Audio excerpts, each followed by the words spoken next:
Hello, and welcome to another one in my series. Yeah, another one. It's called My Thoughts, the series, which is just me thinking. Just before I start this, I have posted 50 books. Stood in the post office for ages, and the ladies were lovely. Well, one lady was lovely. You always get one, don't you, really? My lady that I went to, she was absolutely lovely, and I sort of weighed each one and passed them through each one, did that. And then she was programming them in, getting the little paperwork or whatever, and it's sticking it on each one. And I stood there for a minute. There was nobody in the post office, but a woman just sat there looking out of her window. So I said, "Is it all right to use you as well? I've got some more." And she said, "Oh, okay," like that. "Not yes, please." "Oh, okay." So I posted my art via that lady, and I had 4 pieces this week. Actually, I posted my art and 2 lots of my books that people bought too. So a bit thicker, a bit bigger, and all the rest of it. She was done very quickly. That was that. I went back to the original lady. As I got back in my bag, I realised there was another book. And I said, "Oh, could I just do this one?" "No, sorry, I'll have to serve other people." She went like that, and I turned around and there was 3 other people stood waiting. I said, "No problem." She was just a bit off, but whatever. Let me have a swig of my Slurpee a sec. It's going to be piping hot, we know that.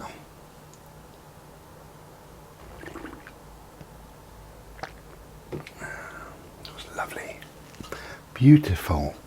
Anyway, yeah, whatever. So today, while I'm making this, today's Tuesday, and I've had to go to the post office again because I got another 6 books to post, making it 50 in total. So that's it, they've gone, which is fantastic. I just wanted to thank Shaz and Marianne. Shaz left a little comment, a little bit of feedback very early on, just to say, "We've got your book, we're reading it now, and I just read your poem called Raindrops, which is really, really good." Something like that, so thank you very much. The first little bit of feedback. Then my beautiful friend Marianne, bless her, sent me a message saying the book's great. I'm stuck on self-care, the section called self-care, and I've read it half a dozen times. So that's good, and I said it's a good place to be. You know, the slower you read, the more you take it in. The whole idea, I think, of the book is they're manageable sized chunks. My advice is to read a chunk and close the book. Think about it. Let it work as magic if need be. Then read another chunk, you know, a bit later. So that was good. And then I got another message a few hours later from Marianne saying, well, actually, she said it's incredible. She said your book is incredible, and I can tell that it's written from the soul. Thank you, Marianne. Thank you. And it was. It's been a long time in the works, really. A long time. But it's here, which is great. Anyway, so my thoughts. Now, I've got a... Where is she there?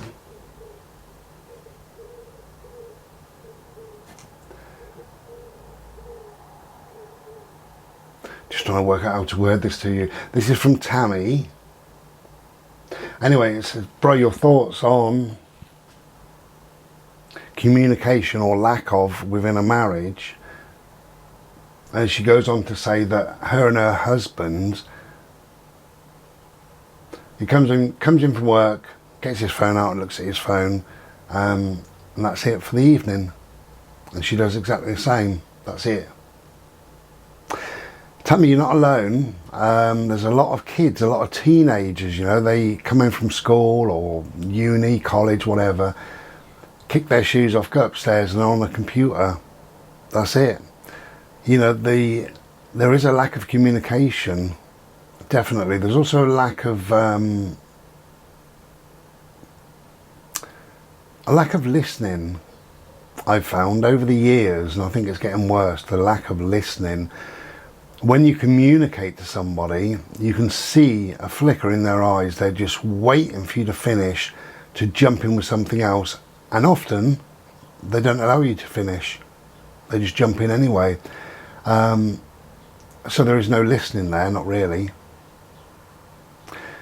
The other thing I would say about communication, and this is really, really important, if I can word it right, when you listen to somebody, obviously listen rather than hear some babble, some words, and ready for them to take a breath so you jump in. That's not communication, that's not conversing, it's not conversation, it's not speaking correctly to anybody. That so that's really important to remember that.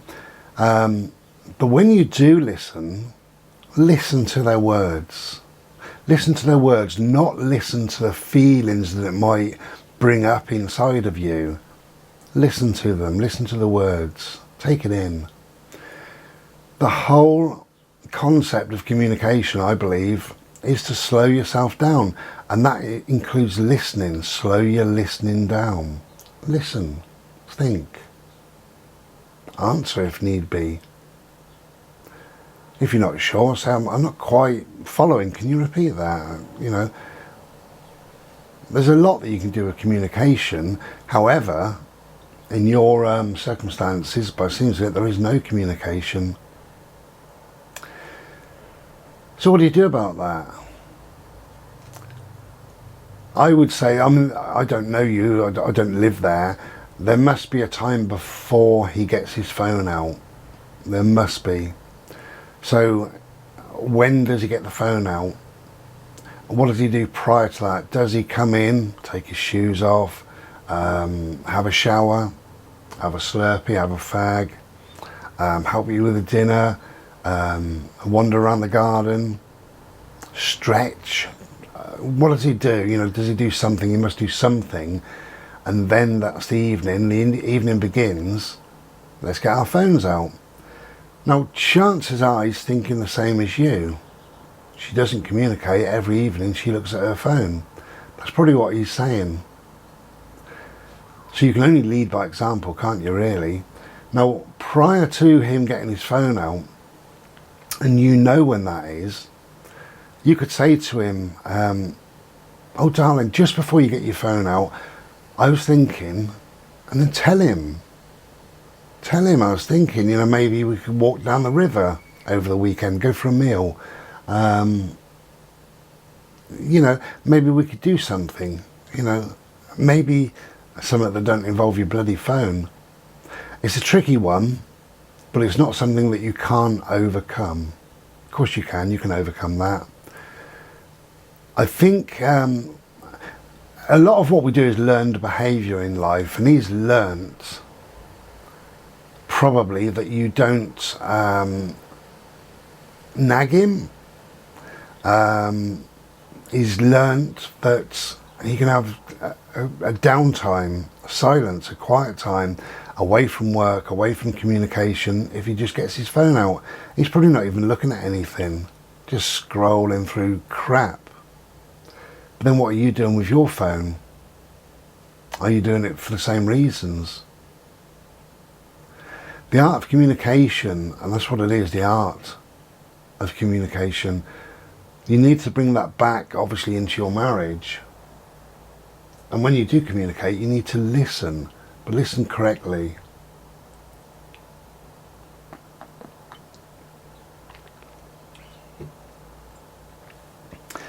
So it's up to you, but that's one, isn't it? You know when he gets his phone out. So just before, say, oh, just before you get your phone out, and blah, blah, blah.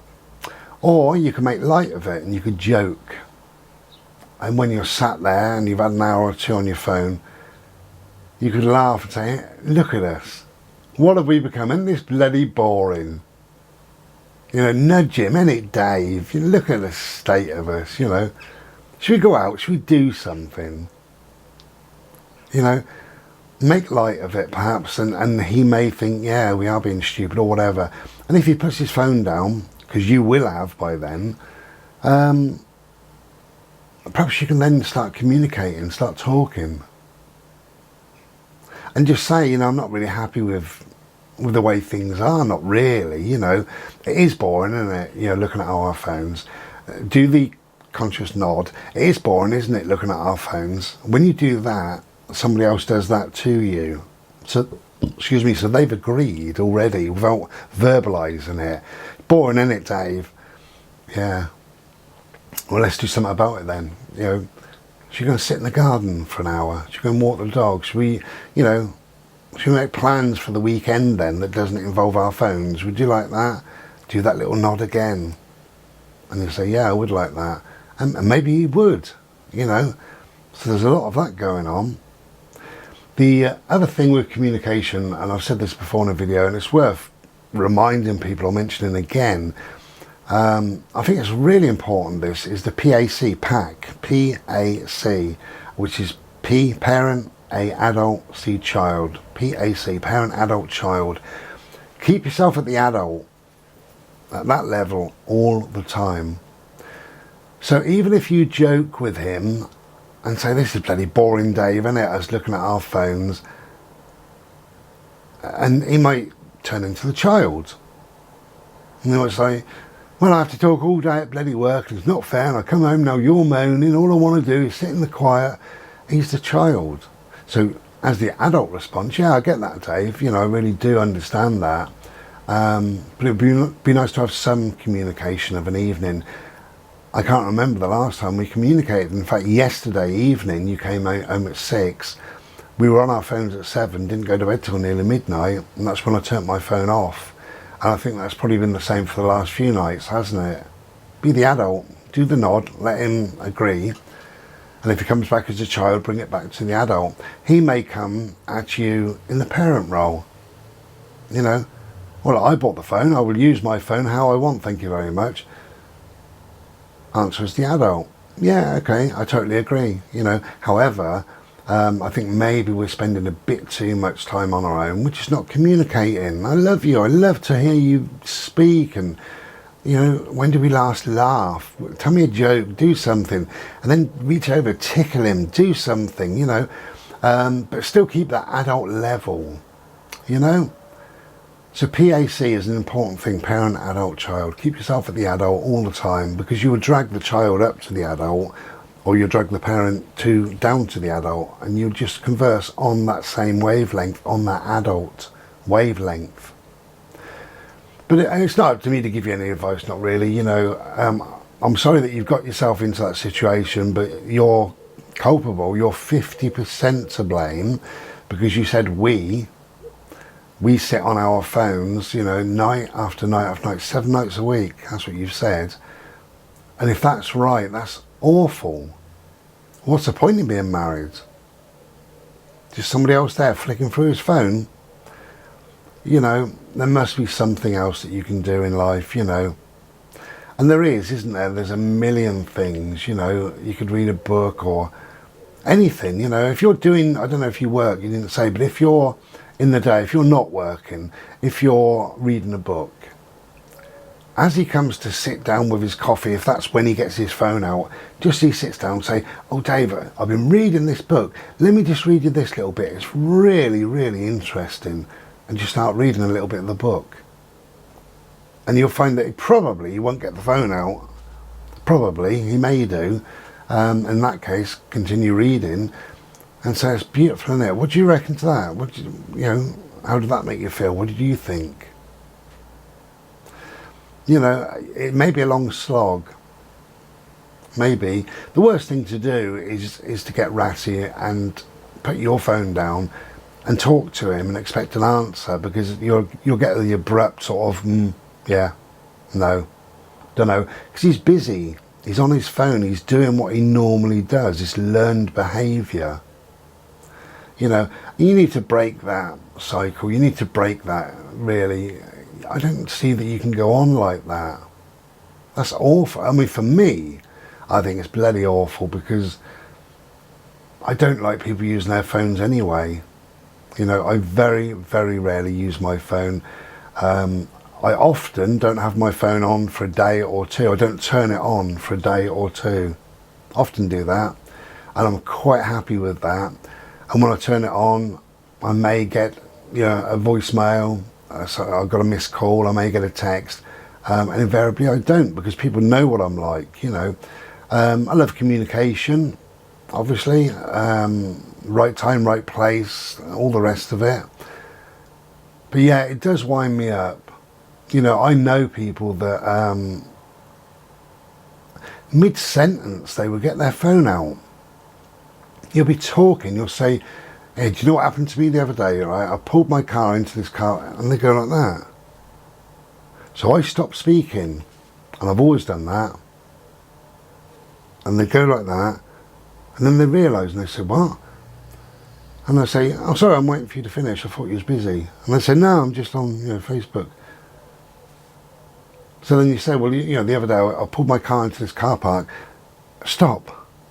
As soon as they go down, stop speaking. Who wants to speak to the top of the head? No one. Stop speaking. And I think that works. Actually, it does work. The other form of communication that I struggle with sometimes is actually on the phone. When I'm speaking to, most people are okay, but there are 2 or 3 that I could think of really that perhaps they're not very good communicators on the phone. And they will actually interrupt, because they can't physically see you, they will just talk over you. And I can say that, I can say, oh, guess what happened to me the other day? I was in a car park downtown, I just pulled my car in, and they would just say, oh, I never told you, did I got a new pair of shoes on Wednesday. And I find that a real struggle, because I have to finish in my head what I was going to say, put that aside, and then deal with what they're saying now. And I say, oh, a new pair of shoes, where did you get? And then they butt in and say, I got no trousers that match or whatever. So do you carry on saying, well, where did you get your shoes? Were they a bargain? Do they fit and do they look nice? Instead of saying that, you've now got to start talking about these trousers, or why did you buy the bloody things anyway, you stupid idiot? If you've got nothing that matches. I find that a struggle really on the phone, where people just talk over you again and again and again. But it's a difficult one, isn't it? You know your husband. Nobody else does. I don't know him. You know your husband. And it's about time that you both put your phones down. If not, you're heading for trouble, aren't you, really? Or heading for misery. How boring. What a boring existence. You've said to me that it's 7 nights a week. So I'm taking it that you don't go out over the weekend, or it's the summer, or the end of the summer. It's not getting dark till 8:30. You can walk down the river, down the canal, across the fields, whatever. You could do something, go and sit in the garden, invite the neighbours round, or if you've got children or whatever, invite somebody round. Go out and have a meal over the weekends. Arrange to do something. When did you last go to the cinema? Are you physical? Can you do sports, swimming or walking or running? Can you do something that really doesn't involve the phone? But you're not alone. You're not alone. You imagine all the people out there nodding now, saying, yeah, I agree.